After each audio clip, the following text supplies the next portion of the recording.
And welcome students to my second video. We're going back to the Unit 5 PowerPoint, jumping down to, I believe, slide 22 there. And we'll talk about Chapter 18, Economic Development.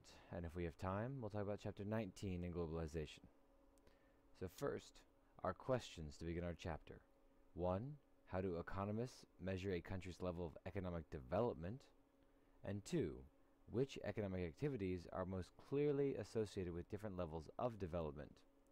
So our economists, who do nothing except study economies and economic factors, have determined that there are levels of economic development that a country will go through, that we can declare that they are the first, second, third, or fourth level.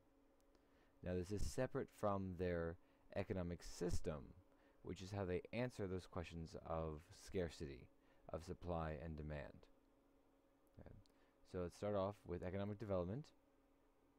The Human Development Index will be our first measure. It measures a country's level of economic development, gender and social equality, and quality of life of citizens. Some of you have already defined this for me. We label countries very high, high, medium, or low, although the new politically correct terms are less developed, newly industrialized, or more developed. You may also see material from 2 decades ago that talked about First World, Second World, and Third World, where First World was more developed and Third World was least developed. Our demographic indicators start us off with the Human Development Index. These relate to population, demography, if you recall.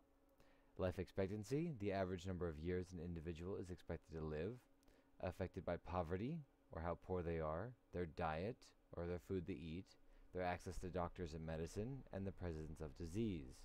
The higher your life expectancy, the better your indicator, and the higher your rating on the Human Development Index. A higher score is better. Now, birth and death rates determine how many people are born or die per 1,000 people. The death rate is also known as the mortality rate, because you are mortal and you will die. You are not immortal. These are affected by poverty and healthcare. Now your birth rate, if it's higher, will cause your population to rise. Your death rate, if higher, will cause your population to drop. What you would like is both to be low, and preferably both to be even, so that your population remains the same number, no matter what year it is. There's also the infant mortality rate, which is the number of infants who die per 1,000 births. As infants are the continuation of your population, they are absolutely necessary. And as they are the weakest of the population, we can determine how deadly a society is by looking at the number of infants who die. This is also affected by healthcare. Commonly, infant mortality rates will rise due to dehydration or lack of proper water, diarrhea, which gets rid of that water and leads to dehydration, malnutrition, or the lack of adequate food, and malaria, one of the most common diseases to kill humanity. The lower your infant mortality rate, the better your country is doing. Next we go to our social indicators. These show us that developed nations are wealthier and provide greater social services, healthcare, education, productivity levels. We measure their education level by the literacy rate, the percentage of people who can read and write, normally over the age of 15. The higher your number, the better. The United States has a 99% rate. Some countries still as low as 50. Other indicators are percentage of people who attend college, the number of professionals in the workforce, such as doctors and lawyers, these upper-level professionals, and the access to housing, water supply, and sanitation. Once again, the better your numbers, the better you'll do on the Human Development Index. Next are political indicators. These are the freedoms that people might enjoy, the degree of democracy and voting rights, because we, who developed the index as the modern world, have decided that democracy being the best government system, determine that anyone who has democracy is better than anyone who does not, or at least their country is, and therefore they should struggle to adopt democracy as soon as possible. We also look at their level of human rights, or what access they have to food and water and freedom and not being tossed in jail for any random reason, the degree of government oppression, your totalitarian states, and a tolerance for different points of view, such as religious freedoms. Societies want more freedoms, more rights, and more tolerance while having less oppression. I have here a map of the world showing you the Human Development Index rankings for 2012. Dark blue means you're very high, you're in that upper percentile. Medium blue is high, light blue is just medium, white is low, and gray is no data available. You can see that Africa is having trouble ranking on the Human Development Index, whereas North America and Europe do extremely well. Next, we get to economic activities. Economic development refers to how advanced an economy is. Remember, this is not necessarily linked to your economic system. It is, but the two are two separate entities. Do not confuse them. Okay. Development is tied to the types of economic activities that found in the country. Advanced activities lead to advanced development. It's also tied to type of government. Studies have shown that the more open a government is, the better it is likely to do economically. So democracy is more likely to do well financially than a totalitarian state. So we start with our primary economic activities. These are the most basic or least advanced of all economic activities. These involve the production of food and extraction of resources, such as raw material. If you're growing crops, raising livestock, grazing, fishing, logging, mining, anything, if you're pulling it out of the ground or you're using something that nature has provided, you are therefore entering into primary economic activities. The smaller the population involved in primary activities, the greater the likelihood for development. If you can have only a few people focused on getting you your raw resources, your raw material, that means you have more people available to do other things, such as use that material. In the United States, only 3% of all workers are engaged in the primary sector. Okay, so all the people working the farms, all the migrant workers working and picking and collecting, all the trees being chopped down, that thankfully is only 3% of our labor force, leaving 97% of our labor force to engage in other activities that can advance us economically. Okay. I have here a picture of my raw materials, and I have here a picture of my primary economic activity. Okay. Logging. So we've taken that forest, we are now collecting those naturally grown trees.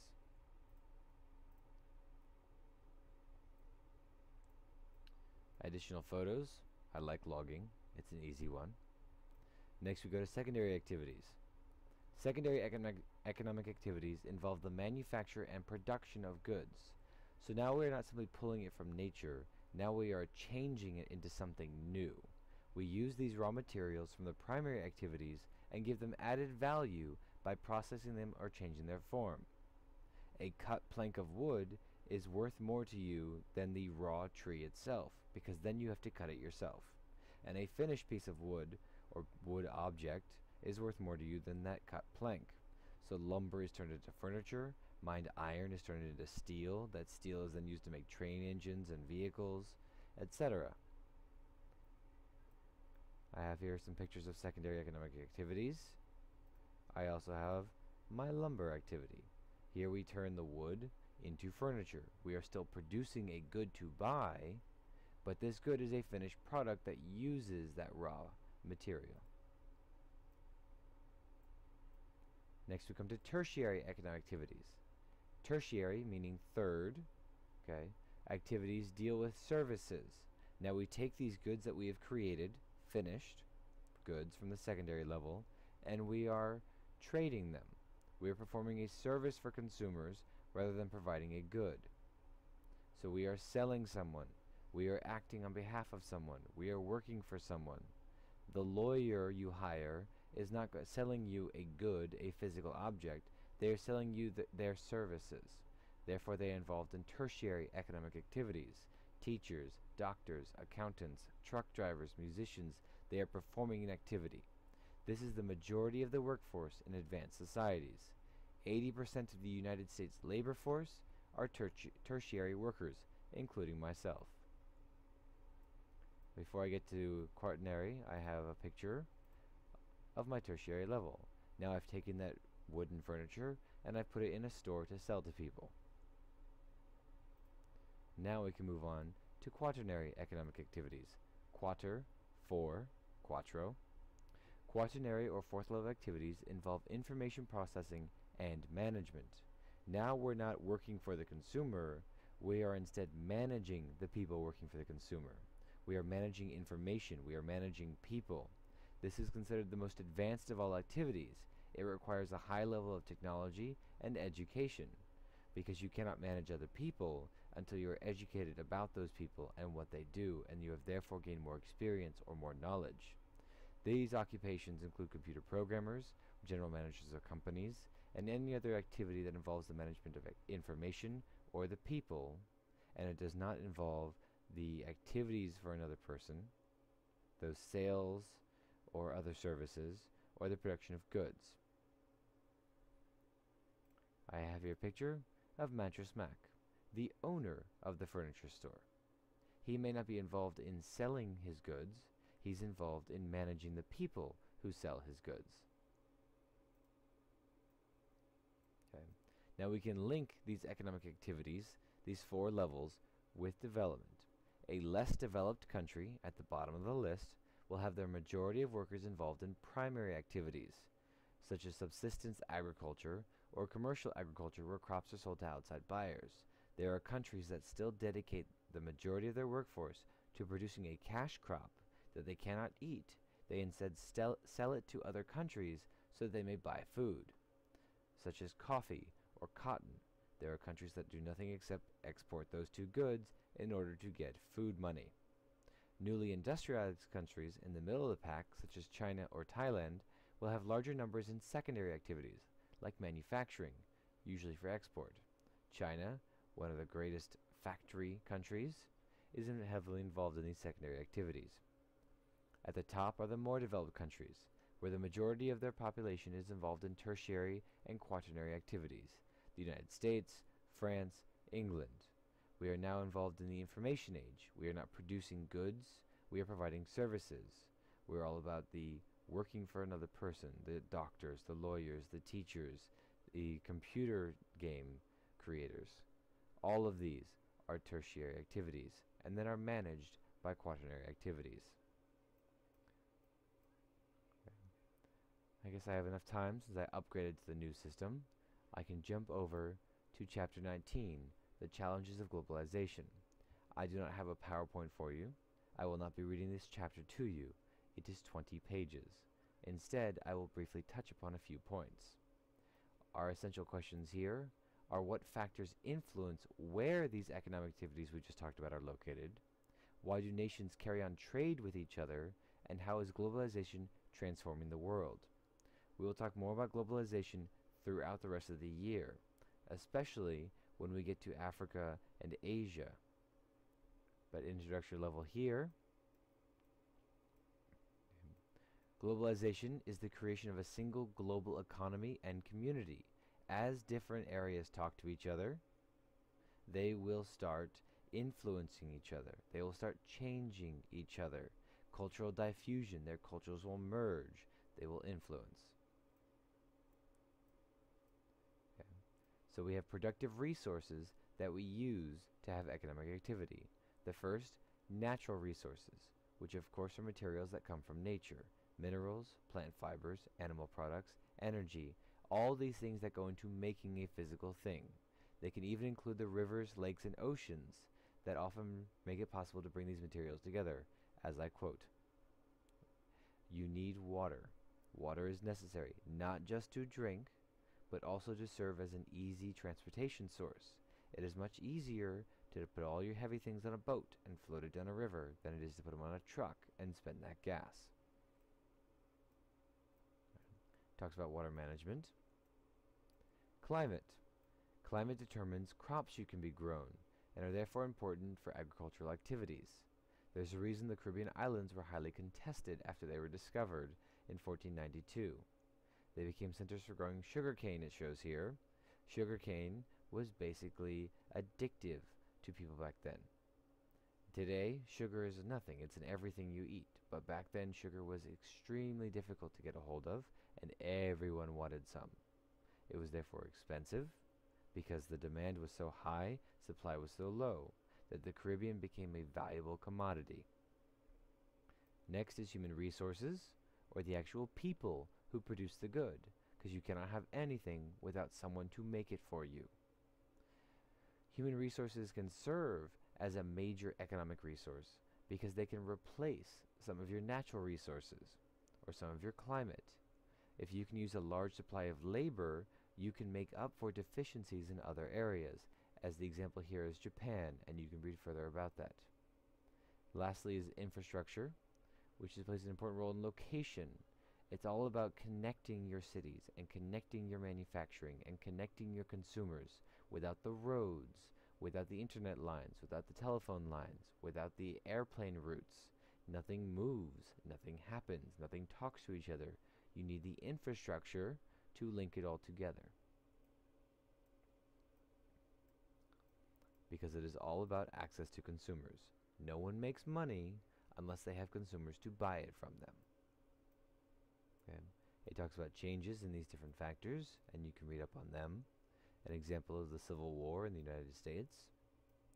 Has a graphic organizer. You may always copy these over onto your own paper to take notes. These are tools for you to use. And we get to trade. Why is there trade? Because they want to exchange goods and services. Why do they want to exchange goods and services? Because maybe they have something you don't.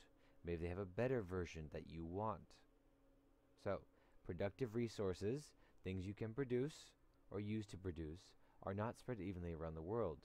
Every country does not get their own share. Instead, every country gets a random amount, depending on where they are. So therefore, those who have want to sell so they can buy what they don't have.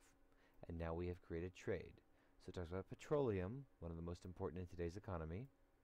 Human resources, where we have countries like China, which have a large number of workers that work for cheap because they're uneducated. But China is having difficulty in gaining workers who are educated. The moment someone leaves China to get an education, they don't want to go back.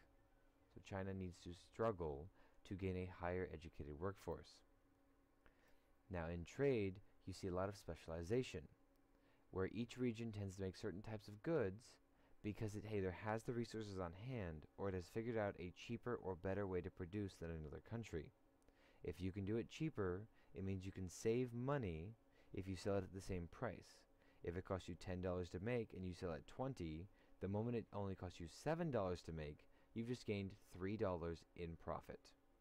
So specialization happens, and it encourages trade, because the more effort you put into doing better at one thing, the worse you become at other things. So you have to rely on others to provide those other things. So it shows you a nice trade system between Saudi Arabia, Japan, and the United States for things that each of us have that the others want. Okay. It gives you a brief history, some nice world history to prep you for next year. The ancient world, the Middle Ages, or medieval times or Dark Ages, the Atlantic trade system, which began after Christopher Columbus, the Imperial Age in the 1800s, when all the European countries were colonizing other continents, the collapse of trade barriers after World War II and the Great Depression, when everyone saw that their practices had been actually detrimental or hurtful towards themselves. They could make more money if they traded freely because they had been imposing taxes on imports. So things would come to their country and they would try to take a little off the top. Except that that causes people to not want to send things to your country. So instead, you remove those restrictions, more comes to your country, the more trade there is, the more money you will generate. So it talks about free trade zones, such as the one in North America, called the North American Free Trade Association, where the United States, Mexico, and Canada can trade with each other without any sort of taxes or fees, just like all the states of the United States can trade without taxes and fees. The European Union has the same thing. Challenges of globalization. The moment it becomes easier to send your manufacturing to another country, or becomes cheaper to have it manufactured in another country, you're going to do so, because it's all about profit. Because when we talk about trade, we're primarily talking about capitalist societies. Free trade, free market, free enterprise. So, offshoring is where they move production facilities to countries where the costs of labor are lower. Nike moves its factories to China, or the automobile factories that used to be in Detroit building cars are now moving to other countries where it's cheaper. Now Detroit has lost jobs, it's lost money, some other country has gained it, but the company that makes the cars has just made money. They can also hire other companies to work for them to produce some parts or provide some service. This is outsourcing. So a company says, sure, we'll make your cell phone, and then hires another company to make half of that cell phone. So they only have to invest in one half and save costs. Okay, outsourcing can get a little complicated, but I believe you've all been can recognize the idea of offshoring, where you move manufacturing to other lands. Benefits of globalization: everyone enjoys goods and services from around the world. You can go to a grocery store and find food from around the world. You can go in at any time and find a product, say apples, which may not be in season in America, but they're in season in South America. When I say America, I mean North America. Okay, so now you have access to 2 continents' growing seasons. Now you have food twice as often. And as we increase our trade, that food becomes cheaper because the cost of labor has lowered. However, there are costs because laborers lose out. They must adapt. As we move manufacturing from one country to another, now we have suddenly lost people their jobs. They have to go out and find new jobs or find a new way of making money. Another graphic organizer for you, and some reading material. If you have questions, let me know. I can always do a second video. And signing off.